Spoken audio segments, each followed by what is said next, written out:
Hello, everybody. So I have the special privilege of introducing a very talented and smart person. So Rebecca is an award-winning attorney, public speaker, and she's the visionary behind RPB Law and Consulting, where she offers a wide range of services, including legal counsel, trademark expertise, and consulting. Rebecca attended St. John's University, where she earned her bachelor's degree in legal studies and her master's in government and politics. Upon completing her master's, Rebecca pursued her Juris Doctor, where she specialized in intellectual property at the University of Florida. Go Gators, I'm a Gator. During Rebecca's upbringing, music played an integral role in her life and led her to a career in the entertainment space. She has worked with Sony Music Entertainment, helping to protect the intellectual property of music label executives and talent, as well as New York City's Hot 97 radio station. She has managed signature events like Summer Jam and key accounts such as Showtime Network, Inside Edition, and CBS TV and radio. So after graduating from law school, Rebecca relocated to Miami and joined the law firm of Ackerman LLP, where she represented Fortune 500 companies and negotiated transactions ranging from $1 million to $550 million. Most notably, Rebecca provided legal counsel for Amazon Music and negotiated one of the largest label deals worth about $1.2 billion. So today, Rebecca is a member of the Recording Academy, the organization behind the Grammys, and continues to use her voice and energy to give back to her community and speak on topics in entertainment as well as women's issues regarding diversity, equity, and inclusion. So without further ado, I would love to introduce to you guys Rebecca P. Beliard, Esquire.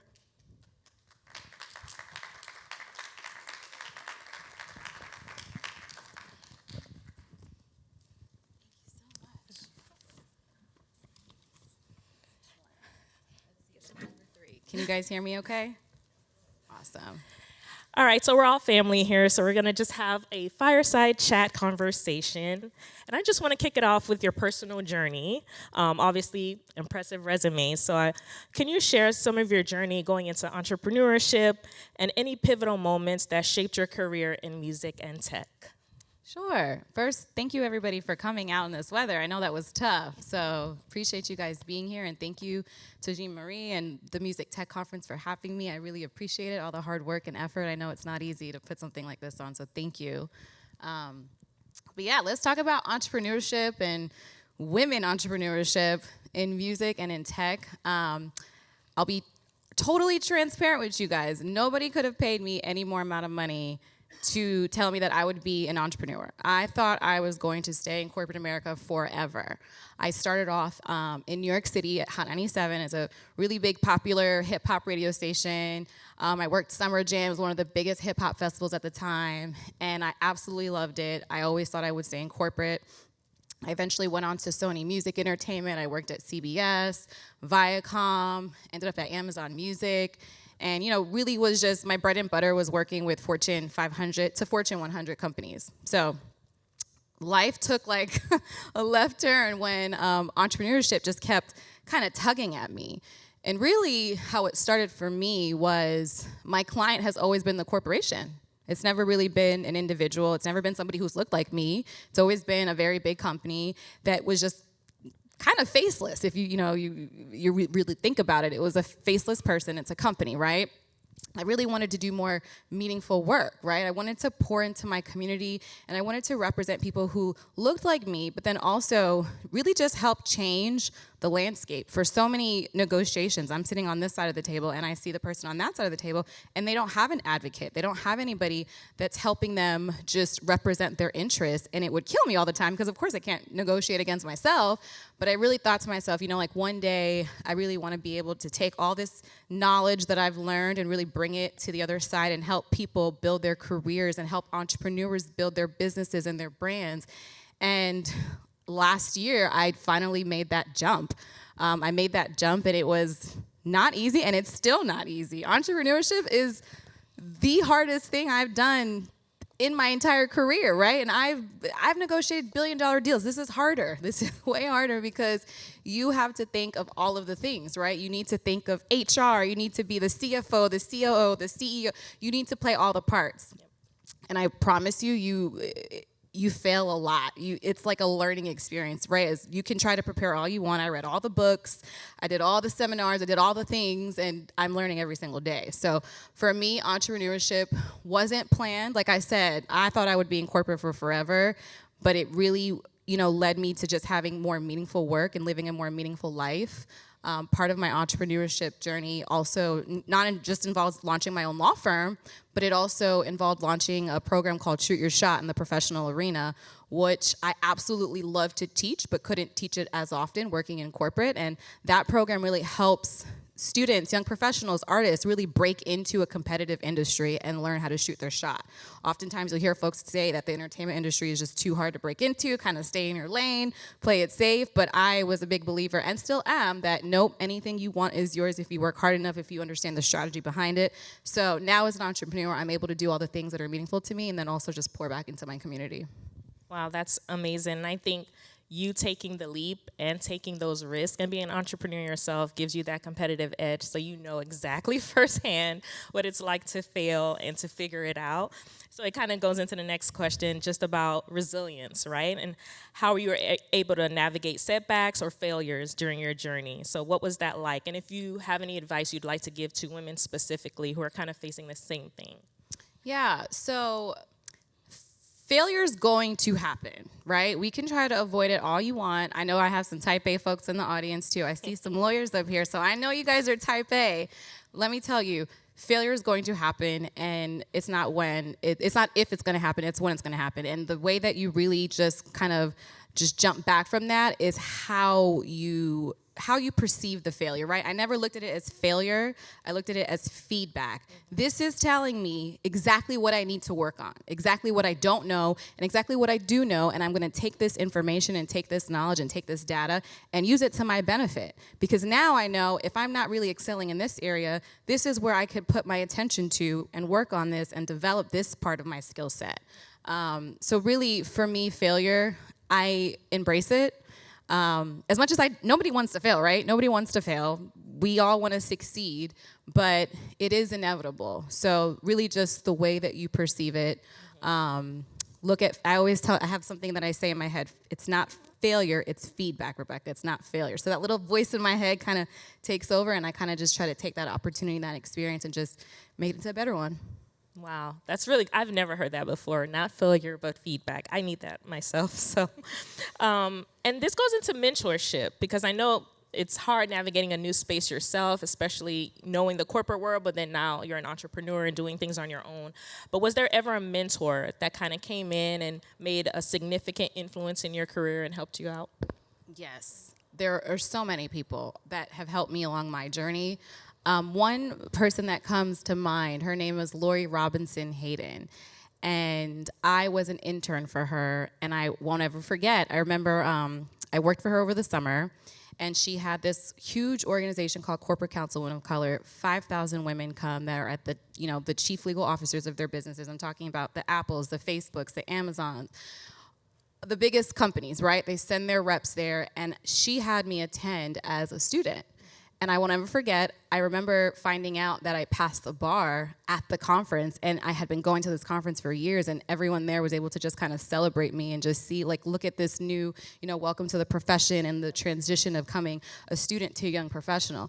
I think to myself that even her just putting me in those spaces just exposed me to so many things and allowed me to see what is actually possible. My parents are from Haiti. It's one of the poorest countries in the Western Hemisphere. If you would have told me that I would have worked for an Amazon Music and negotiating billion-dollar deals, I would not have believed it. I didn't even see that as something that is even feasible and possible for me. So I think with mentorship that we all have that obligation, whether it's small, medium, whatever the impact that you have, it does impact someone. And I even remember with Lori, she continued to have me work for her during the semester. My computer broke, y'all, and I was a broke law student. And Lori, I told her, I'm going to be late on getting this assignment to you. It's in my computer, but I can't get it to turn on.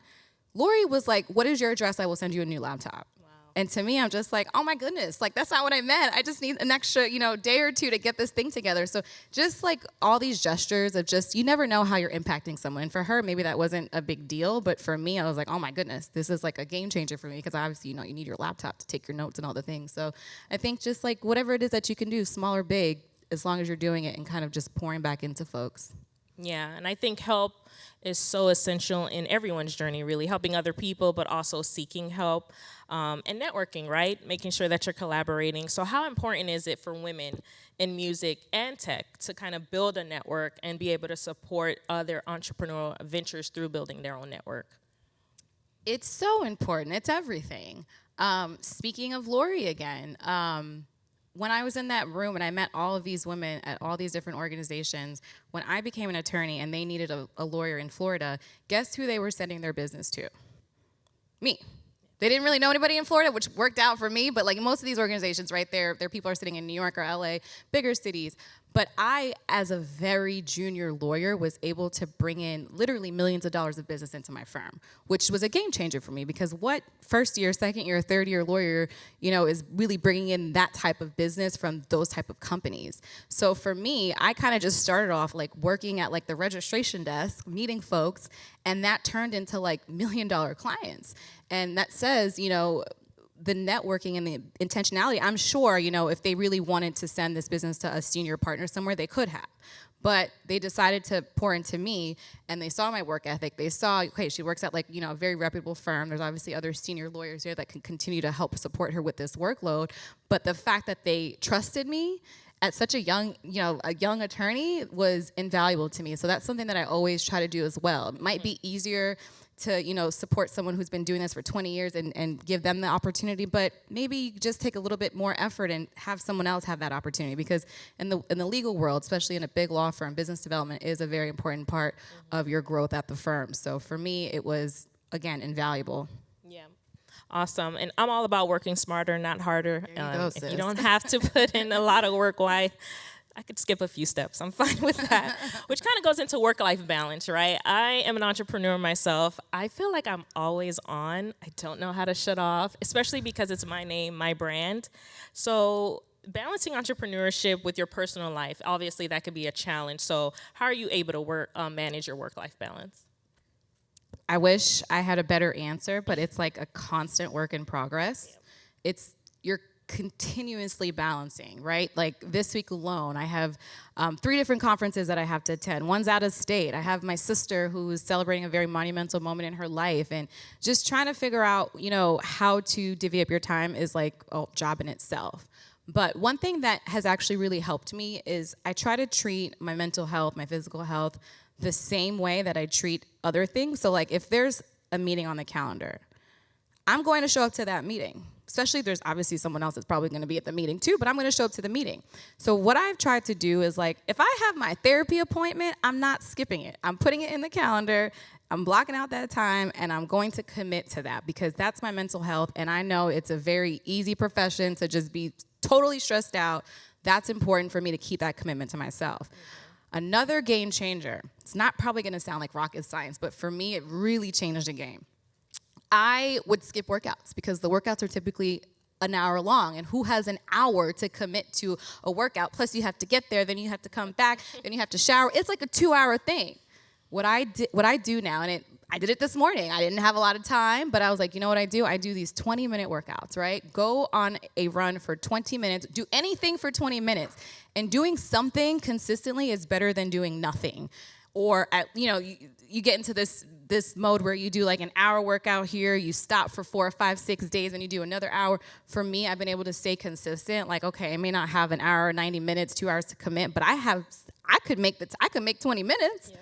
So I do my little Peloton run app. I get something in. And again, it's not going to be the best workout, but it's something, and it's better than nothing. So that's what I've been trying to do lately. Yep, work in progress, but small steps are better than no steps at all. So I agree there.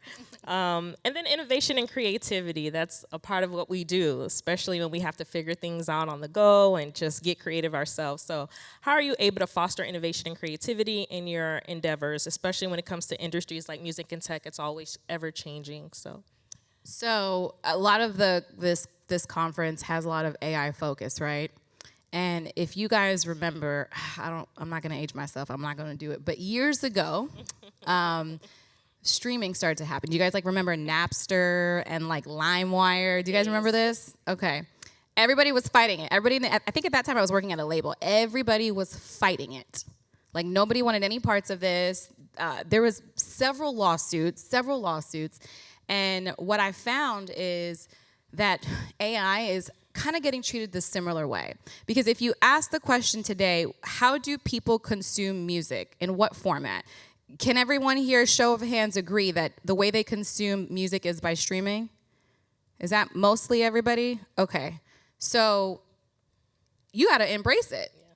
The same way that streaming is now the number way that people consume music, AI is, and not just in the music industry, it's in every industry. I'm sure you guys have seen the headlines with certain labels that are fighting anything AI, really. Like, AI can be used for good and AI can be used for bad things. Let's just be honest, right? I'm a lawyer. Intellectual property infringement, I'm never going to condone that, ever, never. But there are so many ways that you can utilize the technology for your benefit to continue to grow, whether you're an artist, whether you're a producer, whether you're on the label, whatever side you are, it only can help you become more efficient and better. So I think with tech, with music, we have to really embrace it. Sometimes, folks are scared, like, my job is going to get replaced. And you can't think that way. You have to change your mindset and say, how can I utilize this to make me better at what it is that I do? Because listen, I don't care what you tell me, nobody can replace a human being, period, right? I don't care how smart and advanced the technology is. You are unique and you are special, and you have to have, just a very strong foundation and belief in that. But even with the legal industry, there's a lot of pushback with it. And I have crazy ambitions, so I don't think I've said this publicly, but we don't say it today.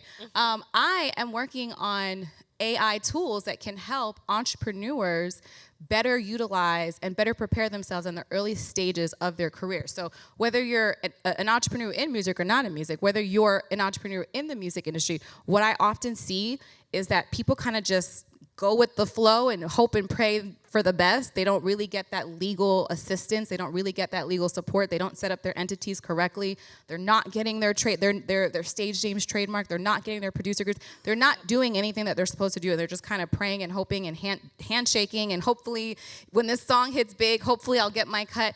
It's not a good way to do business. It's not. And I also understand that lawyers are expensive.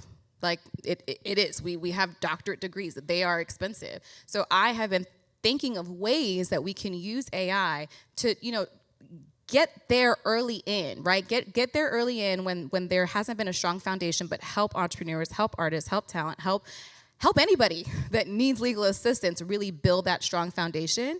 And then you need the lawyer to do maybe 25% of the work on the tail end, right? You have the AI tools that you really, we're creating like a questionnaire and different like scenarios to kind of cover all the bases. Actually, she's a client, and I was gonna test it on you, but it wasn't ready yet. But she's a client, she manages talent. So when we were working together, I sent her a questionnaire, and these are all the different scenarios, and I have you fill them out, and I'm trying to get that automated. So now when you answer those questions, they could populate into an agreement, and then there's probably like 20% left that a lawyer is going to have to do.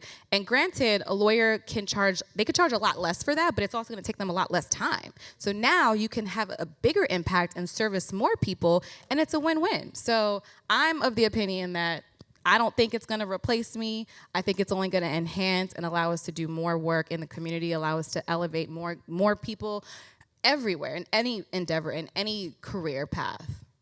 Awesome. I think that's actually brilliant. If you need an investor. You hear this. Okay, client turned investor. I'm not mad at that. No, it's amazing. It would help me a lot, and she has helped me a lot too. So I know it'd be a great tool for a lot of new artists and people who are getting into management. But overall, another big topic is diversity and inclusion. That's such a big topic in a lot of workspaces. So how can companies, especially in the music industry and tech industry, create more inclusivity? So with anything in life, I think you need to be intentional.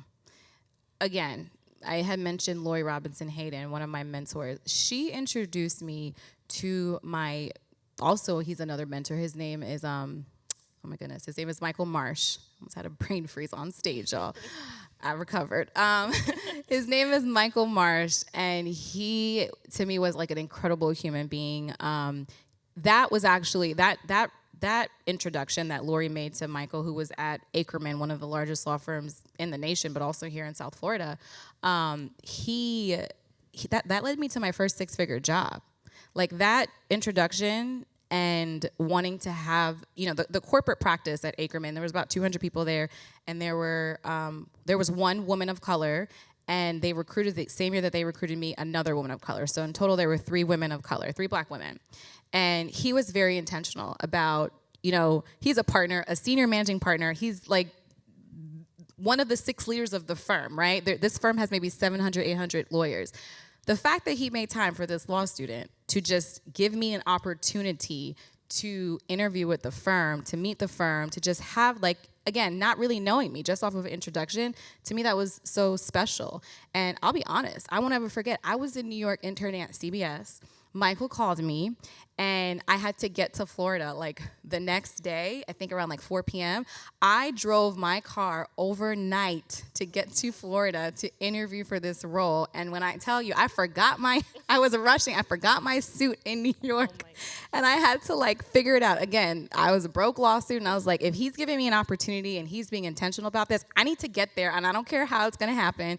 I recruited my cousin. We had a lot of caffeine, and we drove overnight, and I got there, and that led me, like I said, to my first 6-figure salary right out of law school. So I think just being intentional and knowing that even if, again, small impact, a bigger impact, whatever it may be, you are opening the door for someone else who historically hasn't been able to be in those spaces. So by me being there now, out of a group of 200 corporate lawyers, now instead of 1 woman of color, there's 3 of us. And granted, that's not a lot out of 200, but you got to start somewhere. So I think just being very intentional in your day-to-day and seeing, like, what can I do that can really truly change someone's trajectory, because that job did change my entire life. I had never seen that. I didn't even know what, like, when people say 6-figure, I didn't even know what that was. So for me, it was just like, again, not about the money, more so about the experience, but that opportunity helped me pour into my family and help those around me. So for me, I'm so grateful to this day that he just made that time. And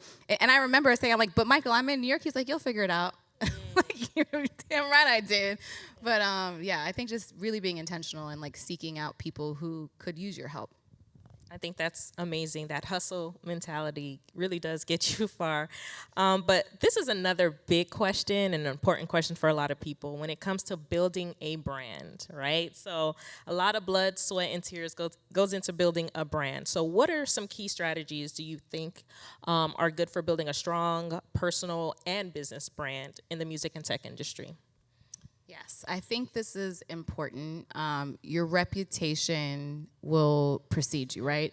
I think that oftentimes folks kind of put out what they think everybody wants to hear. And I always say that, like, authenticity will always win. It will always, always, always, always win. And I can't say that I did that my entire career, right? When I first started and I was in spaces, like I said, with nobody that looked like me, I felt like I had to conform.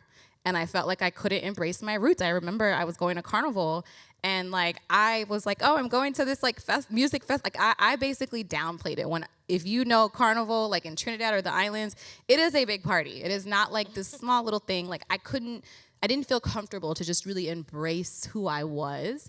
And that comes with confidence. But with any type of brand that you're building, remember that you are the walking brand.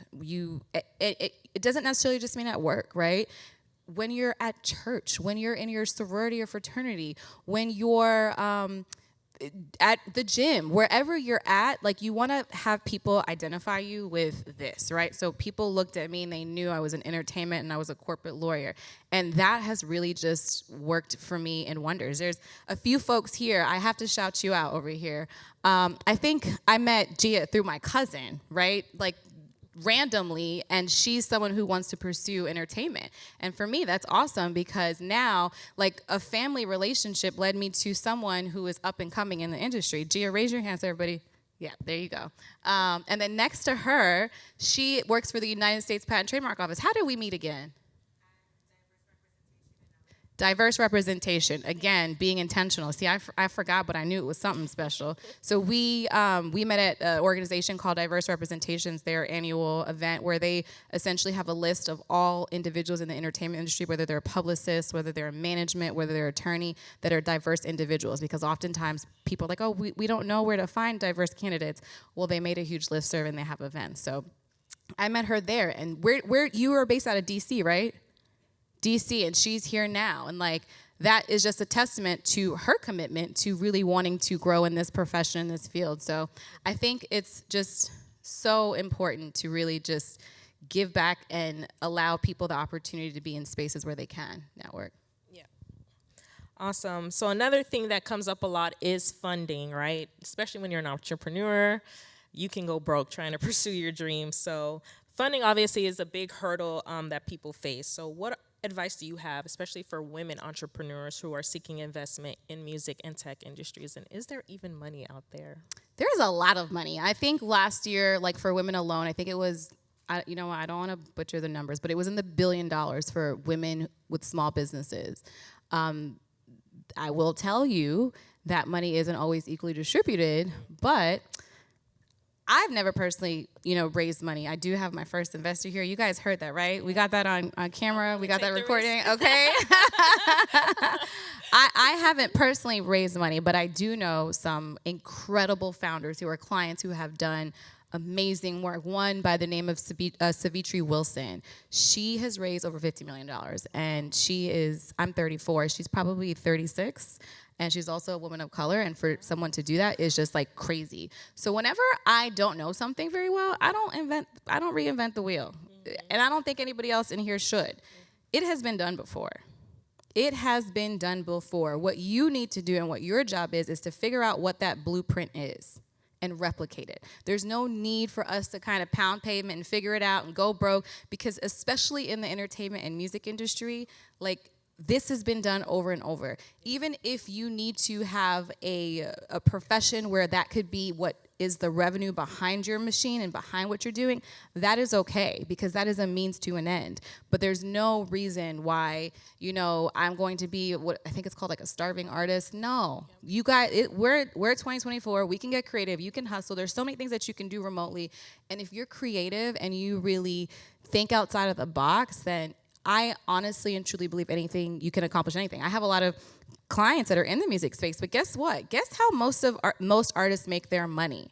It's not necessarily through their music. It's through their ancillary businesses, right? A lot of artists will have like some sort of a liquor sponsorship deal. I know like Ross, he does a lot with Belair. Khaled does a lot with Ciroc. They all have different business ventures, sneakers. They have different, and it's not necessarily just like sponsorship agreements. Like, they're actually full-blown businesses. A lot of talent. They'll have like restaurants or lounges or clothing lines. Rihanna, look at what she's done with Fenty, and now she just launched a hairline. Like, what? Most of the money that's generated is through ancillary businesses, and I said this the other day when we were at Island TV promoting this conference. There's a line that I love. It's in Jay-Z's song. It's when he says, "I'm not a businessman. I'm a business, man. You are the business." Let's be very clear. This may be your profession. You may love to sing, dance, whatever. A producer, a songwriter. You have to recognize, like, even for the managers and the people who are supporting talent in here, you still are the business at the end of the day. And you have to treat yourself as such. I think that's great. I think a lot of people buy into the person too, so it kind of speaks to building your own brand. So authenticity. It all connects. So that kind of ends the panel discussion, but we kind of wanted to open it up to the floor to ask any questions that you guys may have for Rebecca.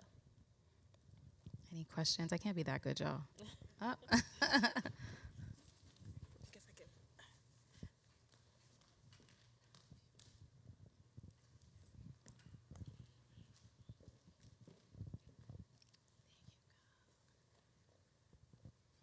Hi, everyone. Again, my name is Naya Pearson, and I had a question about... Wait, Naya, tell us where you're from and what you do. Oh, I work at the United States Patent and Trademark Office, as she stated, and I'm also interested in the entertainment space as well, especially as I'm learning more today about artificial intelligence. I think that's an area that I'm really interested in learning more about. And so my question to you is about entrepreneurship. And you've been at these Fortune 100, 500 companies, but you also stated a year ago you opened your own company. So did you have like a tug and pull on when to go out on your own, or was that just a clear decision for you? It was not clear whatsoever. In fact, I did not announce for the first 7 or 8 months. I was fortunate enough that my reputation was strong enough. Like I had referrals come in. I didn't actually have to make, and actually till this day, I have not actually announced. It hasn't been a year yet, but till this day, I have not announced on LinkedIn. I have the post ready, but I haven't posted it because it kind of feels like, it's scary. Like if I'm being totally transparent, it's like, what if I fail? What if this doesn't work? Like this is what I'm doing. And not only am I doing it, but I'm employing other people and other people are going to be relying on me. And I'm going to be totally real. I am not an expert. Like, when I tell you hiring has been one of the hardest things, hiring and building the right team nobody tells you that. That is one of the most difficult skill sets, just to be able to identify people's strengths and their weaknesses, and not necessarily like counting them out because of this weakness, because listen, we all have them. We all have weaknesses, but really identifying what are they good at? What can they succeed at? How do I set them up for success? And then, that's just that one individual person that you're managing, but there's the whole business, the client relationships. You want to make sure that your clients are having, they're receiving excellent work product, but then you're also training and making sure that those that you're hiring are able to, keep the machine running. But it was not an easy decision, and really folks around me had to encourage me. They're like, Rebecca, you should really do this. And, I had opportunities at so many different companies. And for me, Amazon Music at the time, they wanted me to go to Seattle. This is like kind of when COVID was done. And I was like, I don't want to go to Seattle. I don't want to go. I want to stay in Miami. And I was kind of at like a crossroads. And, I had opportunities to meet with other companies. And part of me really just kind of wanted to live life on my own terms and really do the things that were more meaningful to me. So I kind of fell into it. Like I kind of said, I'm going to take a break and kind of figure out what I want to do. And then little by little, people just kept at, can you represent me on this matter? I do a lot of intellectual property work, so a lot of trademarks and whatnot, negotiation, sponsorship agreements. And I just kept getting the work in, and I was like, all right, I guess this is what we're doing. And I'm really grateful that I was kind of in that position, because I don't know if I would have ever left. Like, Amazon pays well, right? Like there's a steady check that comes in, and Amazon Music was great. And to walk away from that is a risk. But I truly and honestly believe that while I have not built my firm to where I want it to be, I know the work that I'm going to be doing, the work that I am doing is changing lives. I have a client that just bought a house for their mom, and I'm like celebrating like even more for them, like crying, because I know that's something that they really wanted to do. And their deal started off at like, I think the first thing that they got an offer, it was like maybe 3,000 or 4,000, and it was for like a co-host opportunity. By the end of that deal, I had them hosting the entire show. That's one check. Now I have them producing the entire show. That is another check. And now I have them promoting the show. That is another check. I always tell people, do not just give all your services over for free. Oh, you want me to produce? No problem. That's another check. We have to negotiate that stream of revenue for you too. So the deal started at like 2, 3, like it was less than 5,000. It ended up as a 6-figure deal. And like part of it is like encouraging talent, use your leverage. I know sometimes it's scary, like asking for what you want, but closed mouths don't get fed. The answer will always be no if you don't ask. So anyways, that's a long-winded way to say that, like, no, entrepreneurship wasn't like a crystal clear, and I don't think it ever is. You're never going to feel ready. But I think just within this year alone, it's been so meaningful to me to see what my work and how it's impacted others. Thank you for your question. And she said it so nonchalantly. She works at the United States, okay? She works for the... Listen, you got to say how I see it. Any other questions?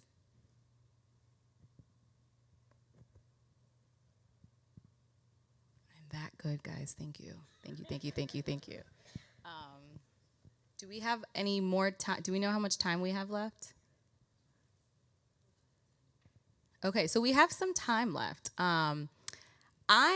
If you don't mind, I would just kind of love to go. We're a small group, and I went to law school. I don't know if you guys are familiar with the Socratic method.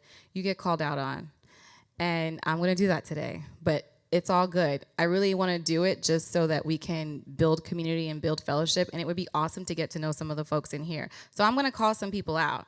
First person I'm going to start with is this gentleman right here. Do you mind just telling folks your name and what the industry that you're working in? Thank you for being, yes, you. Thank you for being a sport. You're right in front of me. It was like, I couldn't deny that. We're going to start off with him, and then we'll go to you, because sounds like you volunteered. Mick Nenezic. I'm in music industry. I did a lot of stuff in music industry, from streaming to royalties to blockchain. Now I'm in AI. Awesome. And what's one thing you're trying to gain out of today's conference? I know, I'm putting guys on the spot. Well, I'm okay with technology, so I'm kind of excited about legal side. Okay. Okay, so you want to learn more about like the legal side. I mean, listen, music law is one of the most complicated areas of the law. It's very, very complicated. Sometimes I wonder, why did you do this to yourself? Yeah. Yes, that's awesome. So we have a lawyer in the house, another lawyer here. Raise your hand. So now you have two lawyers. You know me and you know her. So nice to meet you. What's your name again? Mick? Nice to meet you. Okay, who else? The gentleman in the pink. Yeah, you raised your hand, so I have to go to you. Because we have 10 minutes. We got to use our time wisely.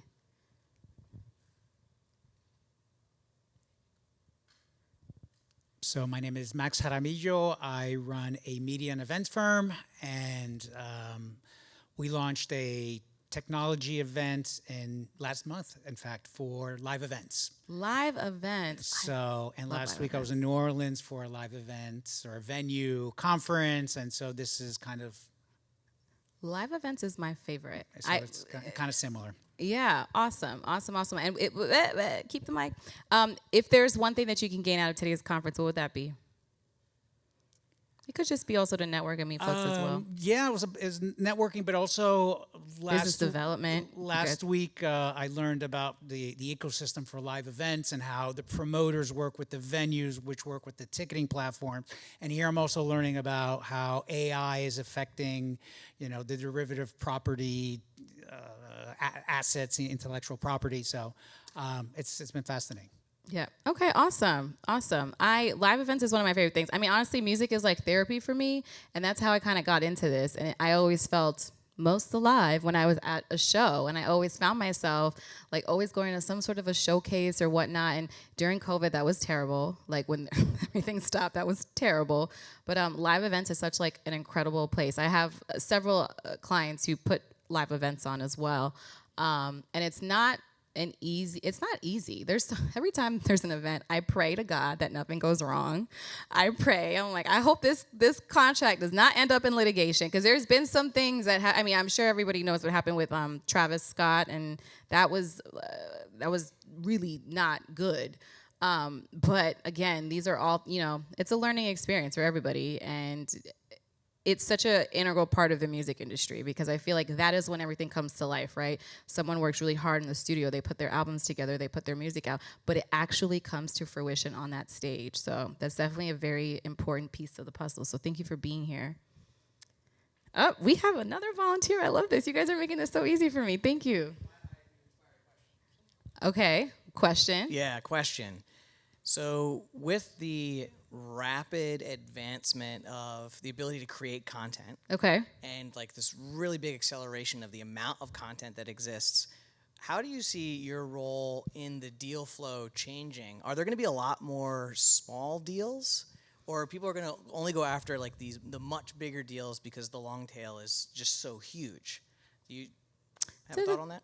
That's a good question. So typically, how I see it work is folks will get a lawyer involved when there's a higher dollar value attached to that deal. So there have been several, deals that are maybe like, and it depends on, I'm going to say less than 100,000 as like considered a smaller deal. Even honestly, less than $1 million could be considered a smaller deal. It just depends on, I come from the corporate world, but now on this side, deals are going to be smaller depending on what type of deal it is. But ultimately, I see folks getting lawyers involved when there's more in the line. And sometimes I wish it was, I mean, not sometimes, I wish it wasn't that way, because what I do see is that a lawyer was not involved. Say a producer was part of the project. They did not have, the music wasn't cleared, or the artist didn't clear the music, whatever it may be. And then the song blows up, and then good luck. Because at that point, especially like for the artists, like they have leverage. And if you want to clear the song, they could ask for whatever they want.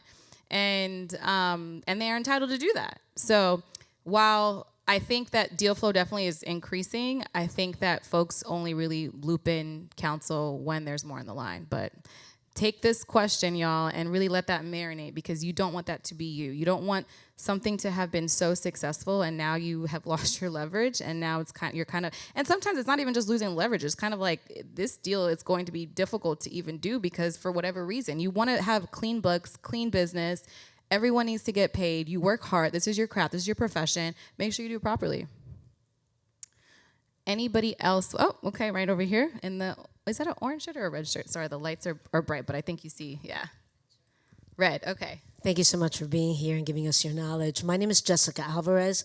I'm the CEO and founder of Sync Musica. We are a company that specializes in music licensing for music creators into film, gaming, media, podcasts. And so this is a great event because we're looking to digitize our infrastructure. No, that's excellent. And you have your work cut out. Tell me about it. You have your work cut out. What is one thing that you are trying to gain out of the conference today? It could be anything. Well, I have 25 years of the music industry, so I'm looking to connect with tech experts. Okay. So do you want to develop your own tech as well? We're on V2 version of our website. Eventually, we want to put it on steroids. Lovely. So y'all, this is where the investors need to look at right here, okay? We have another person here. No, that's awesome though. That's incredible. Congratulations, because trust me, I'm over here like, this is a lot of work. I'm a lawyer. I'm not like it is a different world. It's a different language as well. But listen, I can relate to everything you said. There's a will, there's a way. It's going to happen somehow, Amen. some way. Thank you. You're welcome. One more. Okay, so one more person. Okay, right here, yes. See, guys, we use our time wisely. Hey, everyone. So my name's Olivier Duret, and I'm a Haitian artist, singer-songwriter. Legendary. Go ahead. Thank you. Well, having said that, legendary. So my whole thing is how to get our music everywhere. Yeah, I mean, distribution. Yes. Distribution deals. So this is what I say to talent and to artists. You have to be your biggest advocate. And when I say that is, you can hire a lawyer, you can try to secure a distribution, you can put all the right people in the right places, but no one's going to advocate for you the way you can advocate for yourself.